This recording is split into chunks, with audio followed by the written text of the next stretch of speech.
இன்னைக்கு பாண்டியன் ஸ்டோரில் கோமதி வந்து பூ கட்டிக்கிட்டு இருப்பா. அப்போ அங்கேருந்து மீனா வருவா. மீனாவை பார்த்த உடனே கோமதி சொல்லுவா, உனக்கு 100 ஆயுசுடி அப்படின்னு. உடனே என்ன அப்படி நினச்சிங்க அப்படின்னு சொல்லிட்டு மீனா கேட்பா. அதுக்கு வந்து கோமதி சொல்லுவா, "எங்க அண்ணன் வீட்ல நடக்க இருந்த நிச்சயதார்த்தம் நின்னு போச்சு தெரியுமா உனக்கு?" அப்படின்னு சொல்லி கேட்பா. அதுக்கு வந்து இவன் சொல்லுவா மீனா, தெரியும் அத்த" அப்படின்னு சொல்லி சொல்லுவா.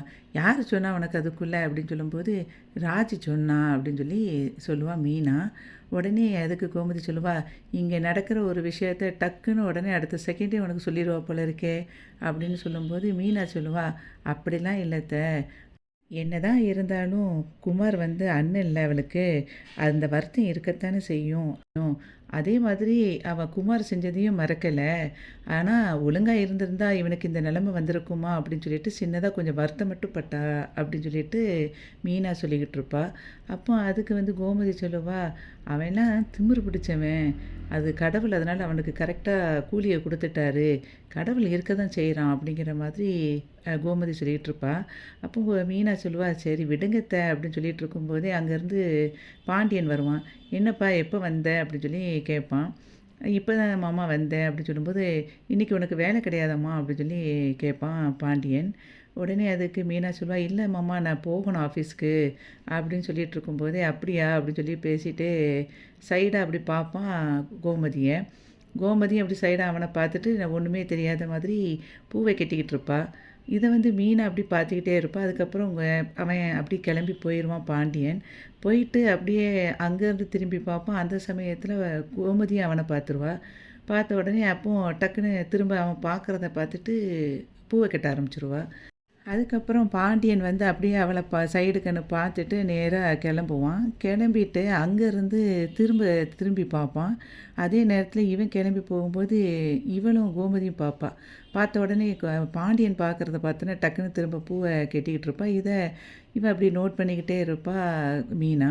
அப்போ பாண்டியன் வந்து நினைப்பான், "என்ன திமிரு பாரு! இவ இன்னைக்கு ஒரு மாதிரி மார்க்கமா தான் இருக்கா" அப்படின்னு நினச்சிட்டு கிளம்பி போயிருவான். பாண்டியன் போன உடனே மீனா சொல்லுவா, "அத்தை பின்னுறீங்க அத்தை, எப்படி அத்தை?" அப்படின்னு சொல்லி கேட்பான். "ஆ அதுக்கு நீ தான் காரணம். நீ சொல்லி சொல்லி தான் இதை நான் ஃபாலோ பண்ணிக்கிட்டு இருக்கேன். ஆரம்பத்தில் கொஞ்சம் கஷ்டமாக இருந்தது. ஆனால் போக போக இப்போ யோசிக்கிறேன், இவருக்கு இப்படி இருந்தால் தான் சரிக்கப்பட்டு வருவார் போல" அப்படின்னு கோமதி சொல்லிட்டு இருப்பா. உடனே மீனா சொல்லுவா, "நம்மளை மதிக்காதவங்கள நாமளும் மதிக்கக்கூடாது அத்தை" அப்படின்னு சொல்லி சொல்லுவா. உடனே அதுக்கு வந்து கோமதி சொல்லுவா, "அதெல்லாம் இல்லை. எனக்கு மதிப்பு மரியாதைலாம் நிறைய இருக்குது. ஆனால் காட்டிக்கிடலை" அப்படின்னு சொல்லி சொல்லுவா கோமதி. உடனே மீனா சொல்லுவா அதுக்கு, "ஆனாலும் மாமா போயிட்டு வரேன்னு சொல்லும்போது ஒரு ஏக்கம், ஒரு தவிப்பு அவர்கிட்ட இருக்கத்தான் செஞ்சுச்சு. அது பார்த்தீங்களா நீங்கள்?" அப்படின்னு மீனா கேட்பா. "நீங்கள் வேணா பாருங்க, இன்னும் ஒரே வாரத்தில் மாமா வந்து கோமதின்னு சொல்லிக்கிட்டு உங்ககிட்ட வந்து கிடக்க போகிறாங்க" அப்படின்னு சொல்லும்போது, "எனக்கும் கொஞ்சம் கொஞ்சமாக அந்த நம்பிக்கை வந்துட்டு" அப்படின்னு கோமதி சொல்லுவா.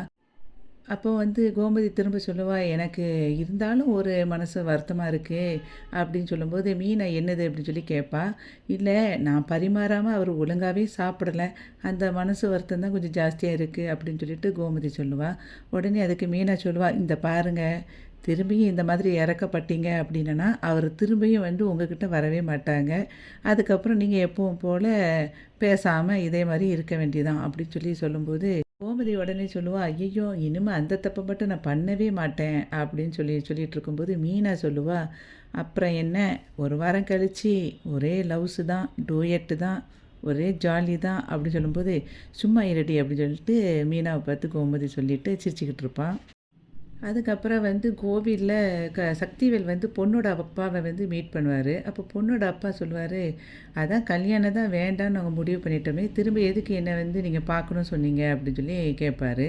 அதுக்கு வந்து சக்திவேல் சொல்லுவான், அதெல்லாம் இல்ல. நீங்க வந்து ஊர்க்காரங்க சொன்னதெல்லாம் நம்பி இந்த கல்யாணத்த நிப்பாட்டியிருக்கீங்களே, அது ஏன்?" அப்படின்னு சொல்லி கேட்பாரு. உடனே அதுக்கு வந்து பொண்ணோட அப்பா சொல்லுவாரு, "இல்ல, ஊர்க்காரனெல்லாம் நாங்க நம்பின்னு இல்ல. எங்களுக்கு வந்து தெரிஞ்சவங்க, ரொம்ப தெரிஞ்சவங்க சொல்லி தான் நாங்க வந்து அத வேண்டான்னு நாங்க முடிவு பண்ணுனோம்." அப்படின்னு சொல்லும்போது, "நீங்க இருந்தாலும் உண்மையெல்லாம் மறைச்சிட்டீங்க. இவ்வளவு பொய் சொல்லி கல்யாணத்த வந்து நிப்பாட்டியிருக்கீங்க." அப்படி இப்படின்னு ரொம்ப பேசுவாரு பொண்ணோட அப்பா. உடனே சக்திவேல் அதாவது குமாரோட அப்பா வந்து சொல்லுவாரு, எனக்கு என்னமோ நீங்கள் இதுதான் கல்யாணத்தை நிப்பாட்டுறதுக்கு காரணம் தெரியல. உங்கள் பொண்ணு ஒரு வேளை யாரையோ லவ் பண்ணி அதனால் இந்த கல்யாணத்தை நீங்கள் நிப்பாட்டுறீங்களோ அப்படின்னு சொல்லி நான் நினைக்கிறேன் அப்படிங்கிற மாதிரி சொன்ன உடனே அவருக்கு வந்து செம கோவம் வந்துடும் பொண்ணோட அப்பாவுக்கு. நிறுத்தியா, நீ பாட்டுக்கு இஷ்டப்பட்டு என் பிள்ளைய சொல்கிறேன், உன் பிள்ளைய நீ உருப்படியாக வளர்க்கலை, அதுக்கு பதிலாக என்னையும் வந்து சொல்லிக்கிட்டு இருக்கேன் என் பொண்ணை அப்படின்னு சொல்லிட்டு திட்டிட்டு அவர் சொல்லுவார், இதில் வந்து யாரோ ஒருத்தர் சொல்லலை, உங்கள் அம்மா தான் சொன்னாங்க அப்படின்னு சொல்லிட்டு உண்மையை சொல்லிடுவார். இனிமேலாம் வந்து இந்த கல்யாணம் பேசிகிட்டு இருக்காங்க, இனிமேல் என் பொண்ணு குறை சொல்கிற பழக்கம் வச்சுக்கிட்ட இருக்கு பார்த்துக்கோ அப்படின்னு சொல்லிட்டு டக்குன்னு கிளம்பி போயிடுவார் அவங்க அப்பா. உடனே சக்திவேலுக்கு செம்ம கோவம் வந்துடும், நம்ம அம்மா அப்படி சொல்லியிருக்காங்களே நினச்சிட்டு. அதுக்கப்புறம் மயில் வந்து இங்கே சாப்பாடு அந்த அம்மாவுக்கு ஊட்டிகிட்ருப்பா. அப்போ சாப்பாடு ஊட்டிகிட்டு இருக்கும்போதே அந்த அம்மா வயசான அம்மா கேட்பாங்க, என்னம்மா இன்றைக்கி ரொம்ப டல்லாகவே இருக்க அப்படின்னு சொல்லி கேட்பாங்க மயில்கிட்ட. அப்போ மயில் சொல்லுவா, இல்லைம்மா இன்றைக்கி என்னன்னு தெரியல, காலையிலேருந்தே எனக்கு ஒரு மாதிரி உடம்பெல்லாம் அசதியாக இருக்குது, தலை வேற சுற்றுது அப்படின்னு சொல்லி சொல்லும்போது அவங்க அம்மா கேட்பாங்க, இது தலையும் சுற்றுது த ஒரு மாதிரி பண்ணுதுன்னு சொல்றியேம்மா, ஒரு வேளை நீ குழந்தை உண்டாயிருக்கியா அப்படின்னு சொல்லி கேட்பா. அப்படிலாம் இல்லைம்மா அப்படின்னு சொல்லிட்டு அவள் அங்கே போயிடுவா. அந்த அம்மா, நான் வந்து கொஞ்சம் நேரம் படுத்திருக்கேம்மா அப்படின்னு சொல்லி சொல்லுவாங்க. சரிம்மா படுத்துக்கோங்க அப்படின்னு சொல்லிட்டு மயிலை கேட்பா, உங்கள் ஃபோனில் இருந்து ஒரு கால் பண்ணிக்கிட்டுமாம்மா அப்படின்னு சொல்லி கேட்பா. சரி பேசிக்கோமா அப்படின்னு சொல்லி சொல்லும்போதே மயில் வந்து அந்த ஃபோனை எடுத்து இவனுக்கு கால் பண்ணுவான், சரவணனுக்கு. சரவணன் அப்போ வண்டியில் ஏதோ ஜாமான் வாங்கிட்டு போய்கிட்டு இருப்பான். அந்த சமயத்தில் அவனுக்கு கால் பண்ணி பேசிவிட்டு, மாமா நான் தான் மயில் பேசுகிறேன் அப்படிம்பான்.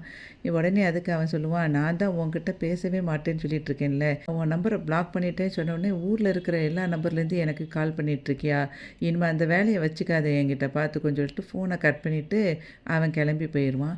அப்போது வந்து மயில் திரும்ப அப்படியே நின்றுட்டுருக்கும்போது வாமிட் வர்ற மாதிரி இருக்கும். உடனே டக்குன்னு வாந்தி பண்ண போயிடுவா.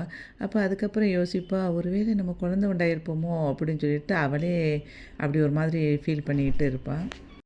அதுக்கப்புறம் பழனி வந்து காஃபி குடிச்சிட்ருப்பான். அங்கேருந்து குமார் வருவான். அப்போது குமார் கேட்பான், என்ன சித்தப்பா இந்த நேரத்தில் காஃபி குடிச்சிட்ருக்கீங்க அப்படின்னு. அதுக்கு அவர் சொல்லுவார், தலைவலிக்குது அப்படின்னு சொல்லி சொல்லுவான் பழனி.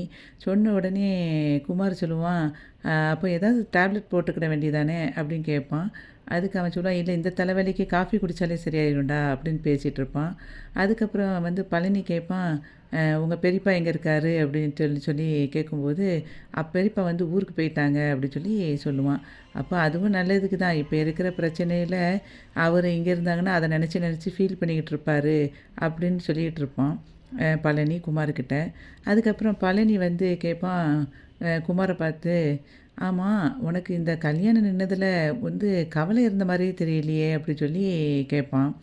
ஆமாம் சித்தப்பா, எனக்கு இந்த கல்யாணம் நின்னதில் கவலையே கிடையாது, அதை விட இன்னொன்று சொல்லணுன்னா எனக்கு ரொம்ப சந்தோஷம் அப்படின்னு சொல்லி சொல்லுவான்.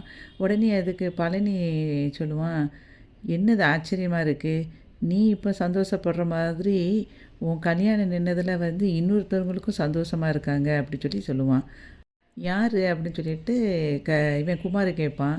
அப்போ வேறு யார், அரசி தான் அப்படின்னு சொன்னோடனே குமார் அப்படியே ரொம்ப சந்தோஷத்தில் பார்ப்பான். என்ன சொல்கிறீங்க சித்தப்பா அப்படின்னு சொல்லும்போது, ஆமாம் உனக்கு கல்யாணம்னு பேசும்போது அந்த பிள்ளை முகத்தில் ரொம்ப வருத்தமாக இருந்தது, ஆனால் இப்போ உன் கல்யாணம் நின்று போச்சுன்னு சொன்ன உடனே அவன் முகத்தில் ஒரு சந்தோஷம் தெரியுது, அதைத்தான் சொல்கிறேன் அப்படி சொல்லி சொல்லுவான் குமார்கிட்ட பழனி. உடனே அதுக்கு சொல்லுவான், எனக்கு வந்து ரொம்ப சந்தோஷம் தான் சித்தப்பா, ஆனால் அரசி மனசில் என்ன இருக்குன்னு தான் எனக்கு தெரியலை, நான் இப்போவும் அரசியை தான் நான் மனசில் நினச்சிக்கிட்டு இருக்கேன் அப்படின்னு சொல்லுவான் குமார். உடனே பழனி சொல்லுவான், நீ அரசியை தான் அப்படி மனசில் நினச்சிட்ருக்கேன்னா அப்போ இன்னும் எதுக்குடா அவங்க வீட்டில் சண்டை போட்டுக்கிட்டு இருக்க அப்படின்னு சொல்லி கேட்பான் பழனி. நீ அந்த மாதிரி சண்டை போட்டுக்கிட்டு இருந்தீன்னா அவங்கள எதிர்த்துலாம் உன்னை வந்து அரசி வந்து கல்யாணம் முடிக்க மாட்டா. உனக்கு ஒன்று சொல்கிறேன், நல்லா கேட்டுக்கோ, உனக்கு அந்த பிள்ளை தான் வேணும் அப்படின்னா ஃபஸ்ட்டு அந்த பிள்ளை வீட்டில் எல்லோரும் உன்னை வந்து நல்லவன் சொல்லணும், அந்த நல்ல பேரை எடுக்கிறதுக்கு நீ முதல்ல ட்ரை பண்ணு அப்படின்னு சொல்லி பழனி சொல்லுவான். சொல்லிவிட்டு அதுக்கப்புறம் பழனி சொல்லுவான் திரும்பியும், இங்கே பாரு, நான் வந்து நீ நல்லபடியாக சந்தோஷமாக வாழ்வ அப்படிங்கிறனால தான் உனக்கு இந்த மாதிரி ஐடியா சொல்லிக்கிட்டு இருக்கேன். நீ வந்து திரும்பியும் பழி வாங்கணுங்கிற எண்ணத்தோடு அவளை வந்து நீ கல்யாணம் முடிக்கணும்னு நினச்ச, அதுக்கப்புறம் நானே உன்னை என்ன பண்ணுவேன்னு தெரியாது பார்த்துக்கோ அப்படின்னு சொல்லி சொல்லுவான் பழனி. அப்படிலாம் இல்லை சித்தப்பா அப்படின்னு சொல்லிட்டு குமார் சொல்லுவான். அப்படி பேசிகிட்டே இருக்கும்போதே அங்கேருந்து சக்திவேல் வீட்டுக்குள்ளே வருவான். அவங்க அம்மாவை வந்து கூப்பிட்டுட்டே வருவான். அதுக்கப்புறம் வந்து என்னண்ணே எதுக்கு இப்படி சத்தம் போட்டுட்டு வந்துட்டுருக்க அப்படின்னு சொல்லிட்டு பழனி கேட்கும்போதே, ஏய் முதல்ல அந்த கிழவி எங்கேன்னு கூப்பிடுன்னு சொல்லுவான். அப்போ குமார் வந்து ரொம்ப ஷாக்காகி பார்ப்பான். சக்திவேலோட சவுண்டை கேட்டுட்டு குமாரோட அம்மாவும் அவங்க பெரியம்மாவும் அங்கேருந்து உள்ளேருந்து வருவாங்க. வந்தோடனே என்னங்க ஆச்சு, ஏன் இப்படி கத்திக்கிட்டே வாரீங்க அப்படி சொல்லும்போது, முதல்ல அந்த கிழவியை கூப்பிடு அப்படின்னு சொல்லிட்டு சொன்னோடனே, என்ன இப்படி பேசுகிறீங்க நான் ஃபஸ்ட்டு எங்கேன்னு சொல்லி உங்கள் மாமியாக்காரி எங்கேன்னு சொல்லு ஃபஸ்ட்டு, அவளை கூப்பிடு அப்படின்னு சொன்னோடனே அங்கேருந்து அவங்க பாட்டி அங்கேருந்து வருவா. இவங்க குமாரோட அம்மா சொல்லுவா, ஏன் இப்படி பேசிகிட்டு இருக்கீங்க அப்படின்னு சொல்லும்போது, முதல்ல உன் மாமியாக்காரியை கூப்பிடு அங்கேருந்து அப்படின்னு சொல்லும்போது, அங்கேருந்து காந்திமதி வருவா. அதாவது குமாரோட பாட்டி. அங்கே வந்துட்டு சொல்லுவா, எப்படி நிற்பா வந்த உடனே, உனக்கு என்ன நாங்கள் குறை வச்சோம், நீ எல்லாமே இங்கேயே தின்னுட்டு எல்லாம் இங்கே எங்கள் வீட்டிலே இருந்துட்டு, ஆனால் நீ வந்து ஆப்போசிட்டில் இருக்கிற உன் மகா வீட்டுக்கு தான் சப்போர்ட் பண்ணிகிட்டு இருப்பியா அப்படின்னு சொன்னோடனே எல்லாருக்குமே குழப்பமாக இருக்கும். உடனே அதுக்கப்புறம் சொல்லுவான், நான் உனக்கு என்ன செஞ்சேன், ஏன் என் பிள்ளையோட கல்யாணத்தை நிப்பாட்டினேன்னொடனே இவங்க எல்லோரும் ஷாக்காகி கேட்பாங்க, என்ன சொல்கிறீங்க அப்படின்னு சொல்லிட்டு குமாரோட அம்மா கேட்பா.